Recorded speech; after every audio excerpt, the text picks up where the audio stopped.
os abençoe nesse tempo. A Uhum. gente vai ter aqui de compartilhamento da palavra. Sejam bem-vindos, é um prazer estar aqui compartilhando com vocês um pouco dessa continuação dessa ministração. Queria iniciar pedindo a Deus que nos abençoe nesse momento que nós estamos vivendo. E o nosso desafio é estarmos confiando em Deus. Amém. Nós não temos outra pessoa, outro Deus a quem recorrer, como diz a palavra do Senhor, a não ser o nosso Deus. E só uma meditação que eu queria falar, aliás, uma palavra rápida, porque Jesus, lá no Sermão do Monte, ele fala, basta cada dia o seu próprio mal. Que Deus nos ajude a vivenciar essa palavra de uma maneira viva nos nossos corações, porque, de fato, a vida é muito frágil. Então, muitas vezes, nós colocamos também os problemas como se eles fossem os maiores do mundo, mas é uma reflexão para a gente lembrar que, nesse exato momento, tem pessoas aí em cadeira de roda, tem pessoas com doenças seríssimas, pessoas em hospitais, e às vezes nós achamos que nossos problemas são os maiores do mundo. E durante minha vida, nos últimos anos, uma das coisas que eu aprendi é que às vezes a gente se preocupa com muita coisa, mas, como disse o salmista, em vão se inquieta o ser humano, em vão se inquieta o homem.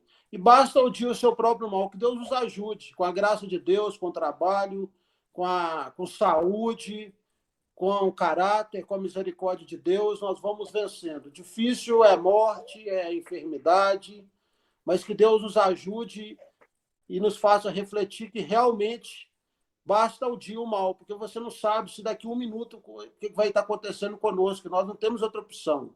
Esse é o evangelho simples. Então, que Deus nos abençoe, eu abençoo, quero abençoar a vida de cada um e que Deus nos ajude nessa caminhada. Hoje nós vamos estar dando prosseguimento. Podemos prosseguir? Sim. Podemos? Viu, Fernando? Vamos estar dando prosseguimento, então, a essa série de ministrações que a gente tem feito sobre princípios de interpretação bíblica. Nós vimos rapidamente no primeiro dia que o primeiro princípio é analisar o contexto de um versículo, de uma passagem bíblica, não fazendo doutrina de versículo isolado. Esse foi o primeiro, só recapitulando rapidamente. Analisar o que toda a Bíblia diz sobre o assunto. Terceiro, que nós nos debatemos bastante no último dia. Analisar em qual época, dispensação ou a quem foi dirigido tal palavra ou mandamento. Nós falamos bastante sobre esse assunto na última ministração. E hoje nós vamos adentrar no quarto princípio da hermenêutica, que quem quiser anotar, sempre quando você quiser, você pode também trazer um lápis, uma caneta e anotar. Mas o quarto princípio seria analisar as Escrituras segundo o caráter de Deus e os seus atributos. Vou repetir. Nós precisamos analisar as Escrituras de acordo com o caráter de Deus e com os seus atributos. Antes da gente adentrar nesse quarto princípio, eu tenho aqui nas minhas mãos um livro de hermenêutica, não sei se vocês estão conseguindo ver, de um pastor presbiteriano americano, faleceu em 2018. Ele foi teólogo, foi pastor numa igreja presbiteriana nos Estados Unidos por 29 anos. Chama-se Eugene Peterson. Ele, inclusive, traduziu a Bíblia, ele fez a tradução da Bíblia para a linguagem contemporânea, chamada a Bíblia a Mensagem. E tem algumas frases dele aqui que eu gostaria de ler para vocês para uma reflexão nossa.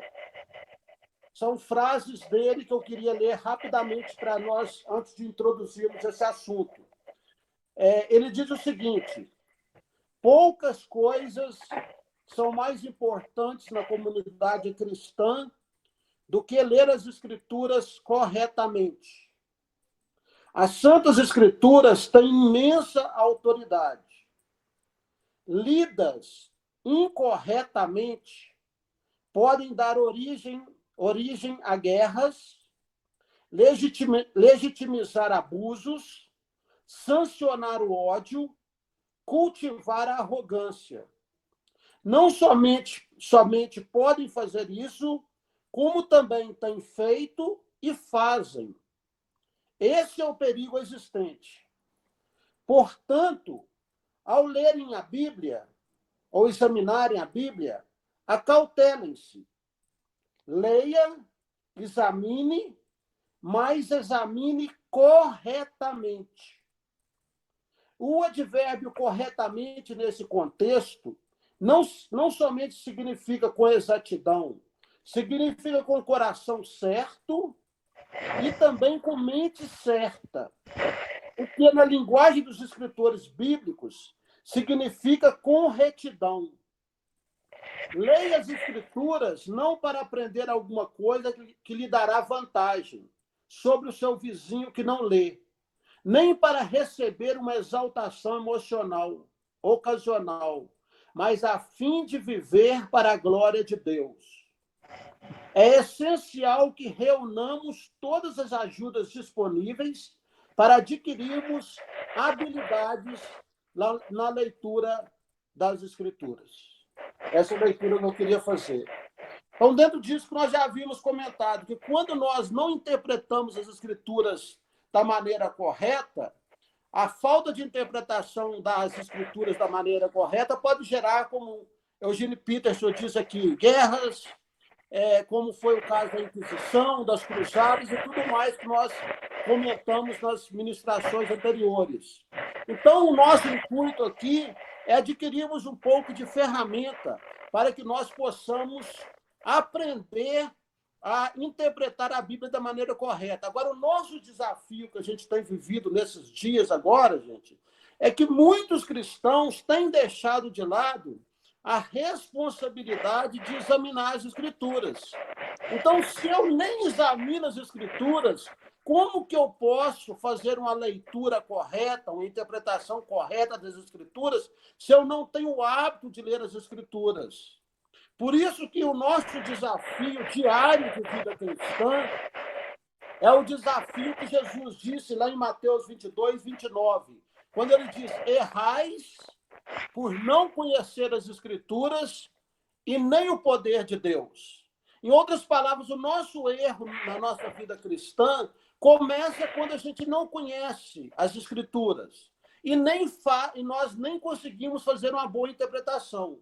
Agora, o nosso desafio diário começa pelo fato de nós sermos pessoas que temos o hábito de ler as Escrituras, de meditar nas Escrituras. Por isso que Oséias 4:6 diz, o meu povo está sendo destruído porque lhe falta o conhecimento. Então, eu quero dizer para vocês o seguinte, gente, hoje nós estamos vivendo um momento muito difícil, talvez muito mais difícil do que há 38 anos, mais ou menos, que eu me converti atrás. Era outra época, gente, até difícil de dizer. Mas hoje nós estamos vivendo um momento de muita confusão espiritual. E nós não podemos abrir mão de nós mesmos examinar as Escrituras e de nem confiar a outras pessoas o exame das Escrituras. Eu não posso me dar esse luxo. Há pessoas que hoje em dia não têm o hábito de examinar as Escrituras e muitas pessoas também entregam a interpretação das Escrituras para o pastor. Então, muitas pessoas dizem assim, leia a Bíblia para mim e a interprete para mim. Então, isso é uma coisa muito perigosa. Eu quero te dizer que nos dias que nós estamos vivendo, onde há uma multiplicação muito grande de falsos profetas, de falsos líderes, tem hora que eu vejo na internet algumas mensagens, algumas afirmações que eu me assusto. Por exemplo, umas 2 semanas atrás, alguém postou na internet que a mensagem do arrebatamento é uma mensagem maldita. Olha que coisa louca. Então, nós precisamos de conhecer as Escrituras e de não abrir mão de nós mesmos sermos os intérpretes. Eu não posso entregar a minha vida cristã em relação à interpretação desse livro, porque a Bíblia é o livro sagrado, é o livro dos livros, eu não posso entregar para que outra pessoa interprete para mim. Infelizmente, quantos cristãos têm feito isso? Leia a Bíblia para mim e a interprete para mim. Então, são dias dificílimos, irmãos, dias difíceis, que muitas pessoas até, vamos dizer assim, com um currículo bom na internet, estão interpretando a Bíblia para muitas pessoas, e muitas pessoas começam a ler aquelas mensagens, começam a absorver, e muitas vezes nem sabem se aquilo que elas estão absorvendo, aquela interpretação que elas estão recebendo, é uma interpretação sadia, correta. E, infelizmente, hoje, nesses dias de confusão que a gente tem vivido, nós temos visto falsas religiões sendo interpretadas como verdadeiras e sendo absorvidas por muitos cristãos. Então, isso é um fato. Eu mesmo, durante o ano passado, eu tive que ministrar a alguns irmãos que determinadas religiões que eles estavam estudando e absorvendo eram consideradas seitas. Então, por isso que nós temos que buscar esse hábito de conhecer o Senhor, de conhecer as Escrituras com retidão. E, infelizmente, quando nós chegamos também nos círculos evangélicos, gente, na maioria das denominações, como eu já falei também aqui no passado, você já encontra uma estrutura pronta. E sem fazer nenhum tipo de crítica, mas conferindo uma realidade. Por exemplo, se você chega, por exemplo, numa igreja quadrangular, você já vai ver todo um esboço, um arcabouço doutrinário preparado. E você vai se encaixar nele. Que já tem as novenas, as correntes, já tem o lema da igreja, que Jesus Cristo batiza com o Espírito Santo, voltará. Se você chega na igreja presbiteriana, já tem um arcabouço doutrinário em relação, por exemplo, ao calvinismo, batismo de crianças. Se você chega numa igreja Assembleia de Deus, já faz parte da igreja Assembleia de Deus, dentro da maioria das igrejas, Assembleias de Deus, uso e costume. E você tem que chegar ali e entender o que é evangelho de Jesus e o que é já algumas coisas que foram incorporadas naquele meio cristão, naquela denominação, mas que, na verdade, não faz parte do evangelho. Por isso que hoje, fazendo uma reflexão muito clara, muito forte, quando Paulo fala aos Gálatas que nós não podemos nos levar para um outro evangelho, essa é uma reflexão que nós temos que estar fazendo sempre. Qual o evangelho que eu tenho abraçado hoje? Quais questões doutrinárias e interpretações bíblicas que eu tenho abraçado, mas que, na verdade, não estão corretas de acordo com a interpretação sadia das Escrituras. Por isso que nós estamos nesse trabalho, nesse esforço conjunto aqui, de buscarmos ferramentas que nos dê condições de vivenciarmos e abraçarmos o verdadeiro evangelho. Esse é o nosso clamor, irmãos. É a defesa do evangelho. Voltarmos para as Escrituras, voltarmos para a simplicidade das Escrituras, porque hoje existe um evangelho mágico que está sendo pregado na mídia, principalmente na mídia televisiva, na internet, porque as denominações de muitos pastores sérios estão no anonimato. Mas o que nós temos visto na mídia, principalmente, é um evangelho mágico. É um evangelho onde você, por exemplo, recebe uma promessa que, se você for numa reunião, se você for num culto, se você for num congresso, a sua vida vai ser totalmente mudada. Então, isso é um evangelho mágico. O evangelho não é assim. Então, essa leitura que nós precisamos fazer hoje é uma leitura de vida ou morte. Por quê? Porque há doutrinas seríssimas, como nós temos dito, que, se nós colocarmos elas como se fosse verdade em nossas vidas, pode nos trazer um prejuízo muito grande, porque nós temos dito que há doutrinas simples e há doutrinas sérias. E essas doutrinas sérias não podem fazer parte daquilo que nós chamamos de evangelho. Então, hoje, nós precisamos verdadeiramente de uma releitura do evangelho. Eu te pergunto e pergunto a mim, qual evangelho nós temos abraçado? É o evangelho da cruz? É o evangelho do senhorio de Cristo? É o evangelho da submissão a Cristo. É o evangelho onde Paulo fala lá aos Filipenses que Cristo, que Deus nos deu a graça de não somente crermos nele, mas também de padecermos por ele. Então, hoje existe um evangelho que a cruz, que o sofrimento não faz parte mais. Então, nós precisamos estar pensando, repensando, gente, firmemente qual é o evangelho que nós temos abraçado. Então, meditando sobre isso, nós vamos agora dar continuidade a esse quarto princípio da hermenêutica, que é: eu preciso examinar as Escrituras de acordo com o caráter de Deus, de acordo com os seus princípios.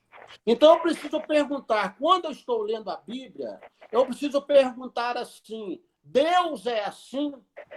Então, quando eu leio uma passagem bíblica que me gera, por exemplo, um questionamento em relação à justiça de Deus, eu posso ter certeza que aquela leitura que eu estou fazendo, se está me conduzindo a um questionamento da justiça de Deus, é porque eu não estou interpretando correto. Porque a Bíblia diz que Deus é um Deus justo. Então, eu queria compartilhar com vocês nessa noite, de uma maneira rápida, porque isso aqui é motivo de um estudo completo, amplo, mas de uma maneira superficial, um pouco sobre os atributos de Deus, para que nós possamos entender, quando eu estou lendo a Bíblia, como Deus é. E se Deus ele transfere, ele mostra para mim uma forma de caráter que está redigido nas próprias Escrituras, porque a Bíblia é um livro, queridos, que por trás dele existe uma mente. Existe um Deus por trás desse livro que permitiu que homens falhos escrevessem.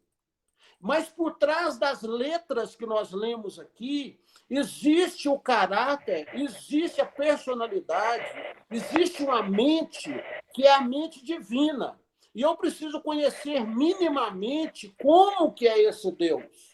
Porque quando eu conheço minimamente o caráter de Deus, vai dirimir muitas dúvidas, muitos questionamentos doutrinários na minha leitura da Bíblia, na minha ótica que eu faço da Bíblia. Então, muitas coisas, por exemplo, que as pessoas têm como doutrina e acham que é verdade, na verdade, se você examinar de acordo com o caráter de Deus, muita coisa você joga fora. Muita interpretação que a gente vê, onde pessoas dão mensagens e ensinam, quando você conhece um pouco do caráter de Deus, logo você fala assim: isso é heresia, isso está errado, porque Deus não é assim. O caráter de Deus não é assim. Então, eu quero compartilhar com vocês, rapidamente aqui, os atributos naturais e morais e os incomunicáveis de Cristo, de Deus. O que é um atributo? Um atributo é uma característica ou uma qualidade de Deus. Vou repetir. Um atributo é uma característica ou uma qualidade de Deus. Nós vamos fazer uma leitura rápida aqui de alguns atributos de Deus, para que a gente possa refletir em relação a essa questão de analisarmos as Escrituras segundo o caráter de Deus, correto? Porque aí eu pergunto, quando eu estou lendo uma passagem bíblica, eu pergunto: poxa, essa passagem bíblica parece que Deus está sendo duro aqui, parece que Deus está sendo até mal nessa passagem bíblica. Aí eu reflito: mas Deus, a Bíblia fala que ele é bom, que ele é benigno. Lá em 1 João 4,8 diz que Deus é amor. Então, por exemplo, quando eu leio no Velho Testamento que Deus mandou matar crianças, Deus mandou matar cidades inteiras. Aí muitas pessoas perguntam e dizem assim: puxa vida, que Deus é esse que manda matar até crianças? Aí quando você vai fazer uma leitura, quando você usa os outros princípios da hermenêutica, porque sempre os princípios hermenêuticos de interpretação sadia, eles se intercomunicam. Eles interrelacionam, sempre um está relacionado com o outro. Aí, quando você lê, por exemplo, esse tipo de passagem, e você é levado a perguntar por que Deus mandou matar crianças, por exemplo, no Velho Testamento, ou uma cidade inteira, tem um porquê.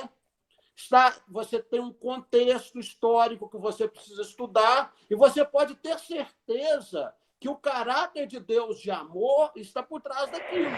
Deus não deixou de ser amoroso. Você quer falar, Gilberto? Quero falar. Estão me ouvindo? Eu estou ouvindo. É o seguinte, queridos, isso é muito importante que o Fernando falou, até nesse ponto muito crítico, porque não só os crentes podem criticar essa posição, por exemplo, que o Fernando citou aí, de Deus, em certo momento da história, no Velho Testamento, mandou matar crianças e mandou matar cidades inteiras, ou nações.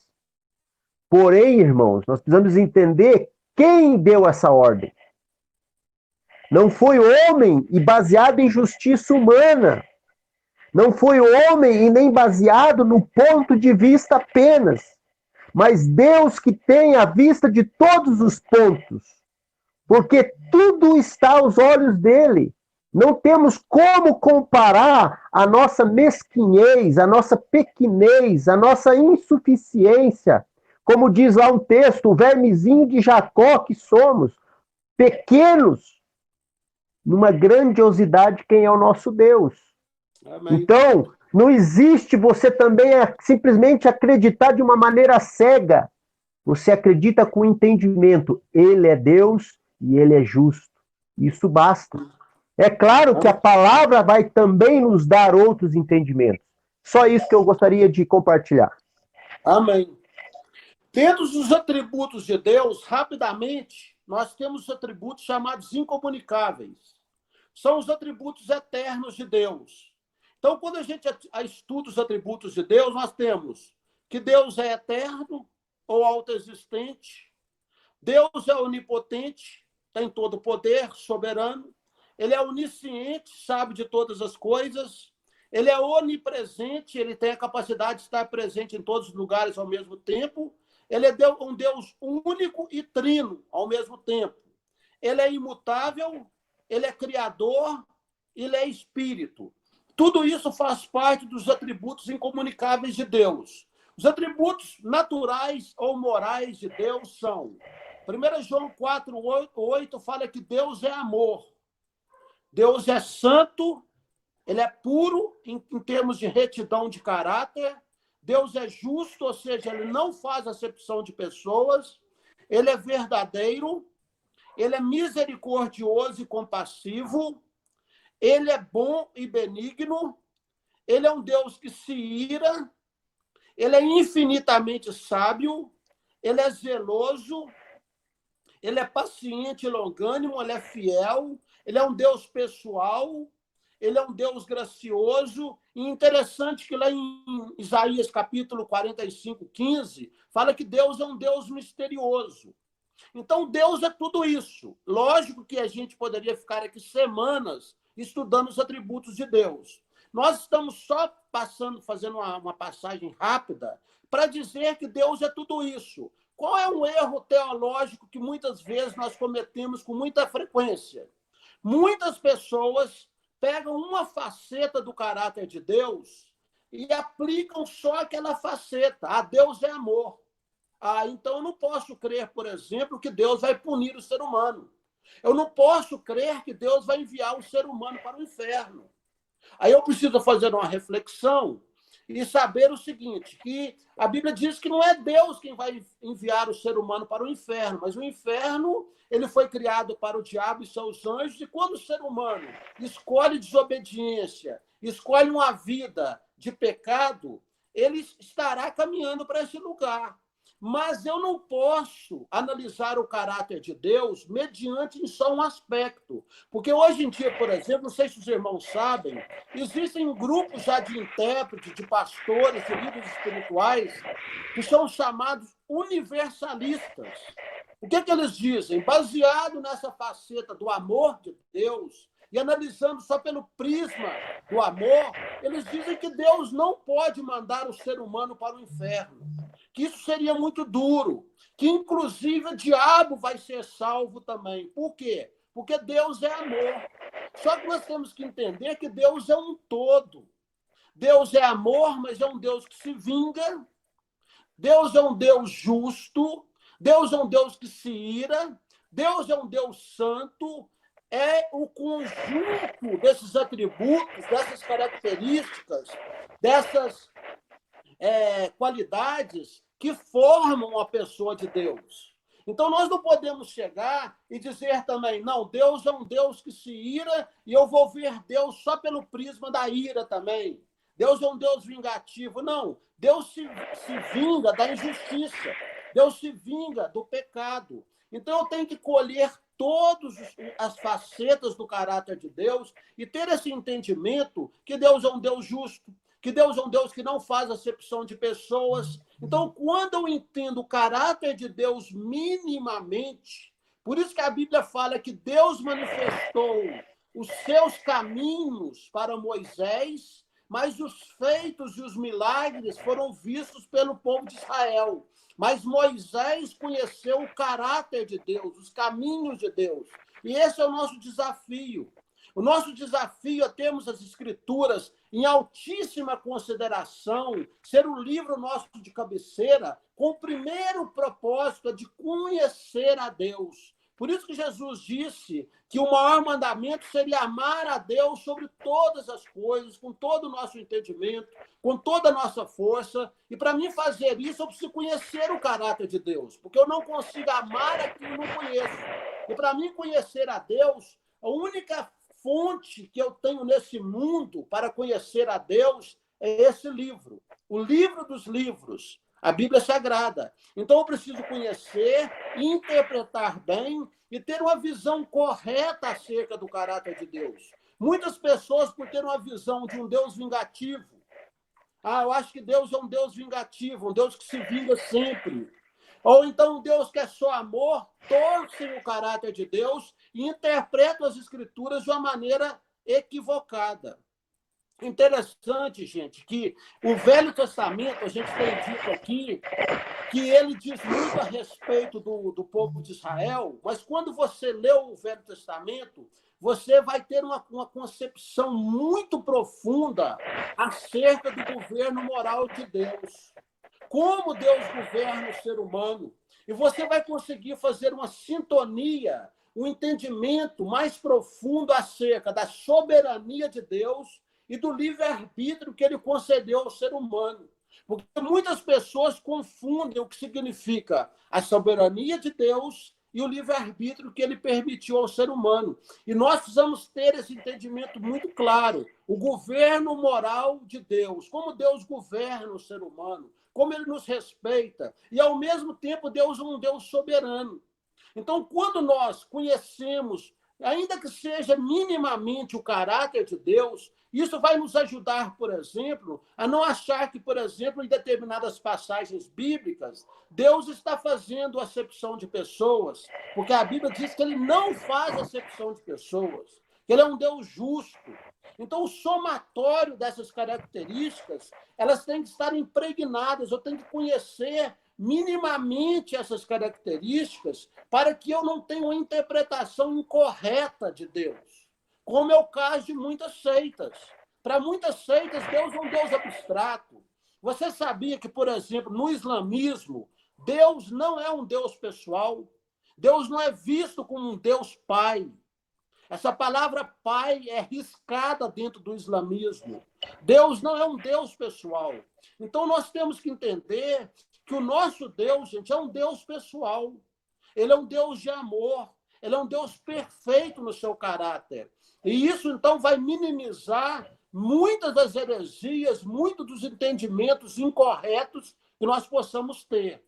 Vou fazer uma pausa aqui. Querem comentar alguma coisa antes da gente continuar? Alguém quer comentar alguma coisa? Gilberto, alguém? Para mim, está tranquilo. Para mim, esse tema de hoje tem sido uma grande bênção. Amém. É Podemos algo continuar, assim, então? tranquilo.